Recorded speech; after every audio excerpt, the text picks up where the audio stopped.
सो अभी wisdom tooth के around also there is one myth कि एक तो हमारे इंडियन लैंग्वेजेस में उसको अक्कल डाढ़ बोलते हैं, and for some reason it is there is a truth और myth, you have to debunk it कि अक्कल डाढ़ या विजडम टूथ निकालने से विजडम भी चली जाएगी, तो people bear with that pain for that reason also. हाँ, थर्ड मोलर जिसको विजडम टूथ कहा जाता है, इट इज बेसिकली पहली बात तो इसका अक्कल से कोई लेना देना नहीं. अक्कल दाढ़ और अक्कल का कोई लेना देना नहीं. प्रोबेबली इसको अक्कल दाढ़ इसलिए बोलते हैं कि ये बेसिकली वो टाइम पे आता है जब आप 18 या 20s के एज में रहते हो. ओके, सो बचपन से आप जब एडोलेसेंस में टर्न होते हो, जब आपको अक्कल आना शुरू हो जाता है, तभी इस दाढ़ के आने का टाइम रहता है. ओके, प्रोबेबली शायद इसीलिए पहले के लोगों ने उसको अक्कल दाढ़ नाम दिया रहेगा, क्योंकि जब आपको अक्कल आ रही है तभी साइमल्टेनियसली दाढ़ भी आ रही है. अब कमिंग टू ए क्वेश्चन कि इसको निकालने से क्या अक्कल चली जाएगी, आपकी अक्ल यहाँ है ब्रेन में, आपकी अक्ल दांत में नहीं है. ओके, सो दांत निकालने से आपकी अक्ल नहीं जाने वाली. अक्ल दाढ़ की ट्रीटमेंट करने से आपकी अक्ल को कुछ फर्क नहीं पड़ने वाला. 4 अक्ल दाढ़ है, चारों निकालोगे आप पागल नहीं होने वाले. अक्ल दाढ़ is just a name for the tooth.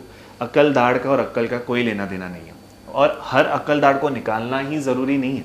अक्ल दाढ़ को बचा भी सकते हो. जो अक्ल दाढ़ सीधे आए हैं, which are right in to your occlusion, मतलब अच्छे से आ गए, उनको निकालने की जरूरत ही नहीं है. अगर सडन लगती भी है, बचा लो, रूट कैनाल करो, सीमेंट्स करो, कैप्स करो. बट जो अक्ल दाढ़ नॉर्मल नहीं है, जो आड़े टेढ़े आए, मेजोरिटी ऑफ द अक्ल दाढ़ आड़े टेढ़े आते हैं, इसीलिए फिर डेंटिस्ट आपको उनको निकालने के लिए रेकमेंड करते हैं. Please don't ignore that. अगर उन्होंने आपको निकालने के लिए रेकमेंड किया है तो कुछ सोच समझ के रेकमेंड किया है. अक्ल दाढ़ अगर सीधी नहीं है, अगर उसका एंगुलेशन आड़ा टेढ़ा है, तो आगे जाके आपको और तकलीफ देने ही वाला है. टाइम रहता निकाल लो, क्योंकि अगर नीचे इन्फेक्शन बन गया तो फिर एनेस्थीसिया भी अच्छे से काम नहीं करेगा और डेंटल ट्रीटमेंट्स फिर पेनफुल हो जाएंगे. सो डेंटल ट्रीटमेंट्स पेनफुल नहीं है. आप इन्फेक्शन होने तक, पस होने तक रुकोगे तो जरूर पेनफुल है. ये तो सारी हो गई टूथ रिमूवल की बातें. Let's go to missing tooth. मतलब किसी कारण हमारा दांत निकालना पड़ा है and it's like a missing tooth, you need to do implants. Implants को लेके भी बहुत फियर्स है, और I don't know if they are myths, जैसे कि अगर आपको ब्लड प्रेशर है, अगर आप सर्टेन एज के हो, अगर आपको शुगर है, डायबिटीज़ है, इम्प्लांट्स मत कराओ. और वो देख के itself something is going to be screwed into your teeth. Psychologically वो एक पेन ना शुरू हो जाता है, क्योंकि हमको एक छोटा सा कुछ दांत में फंस जाता है तो इतना इरिटेट करता है. ये आर्टिफिशियली जाके स्क्रू अप करना बहुत डर लगता है.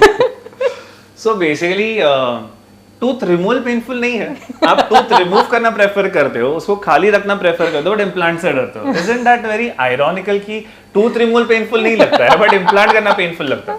सी कैसे होता है ना, dental implants looks like a screw. Okay, वो स्क्रू जैसे दिखता है ताकि वो आपके बोन में अच्छे से फिट हो.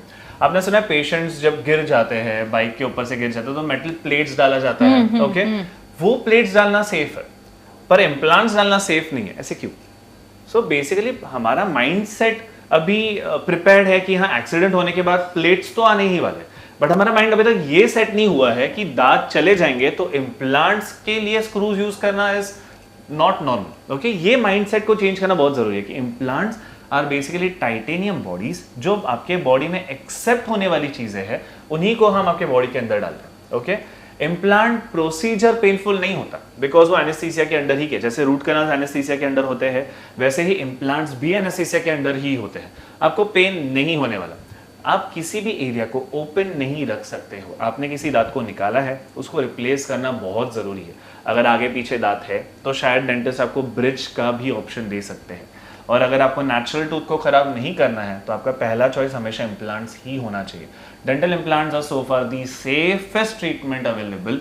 इम्प्लांट करने से ना आपको कोई तकलीफ होने वाला है, ना आपको आगे जाके कोई प्रॉब्लम्स होने वाले हैं. सो अगर डेंटिस्ट आपको इम्प्लांट रेकमेंड करते हैं, please go for it.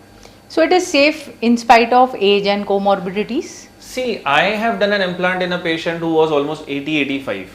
That female, उनको बेसिकली दांत चाहिए थे. 80-85 एज के आंटी को दांत चाहिए थे. हमने उनको इम्प्लांट्स डाल के फिक्स दांत दे दिए हैं. सो एज कोई प्रॉब्लम नहीं क्रिएट करता आपके इम्प्लांट्स के लिए. हाँ, अगर आप बहुत वीक हो, विद एज आपका बॉडी आपको साथ नहीं दे रहा है और आप डेंटल क्लिनिक्स नहीं आ सकते हो, तो इम्प्लांट्स नहीं करवाना. I can still understand.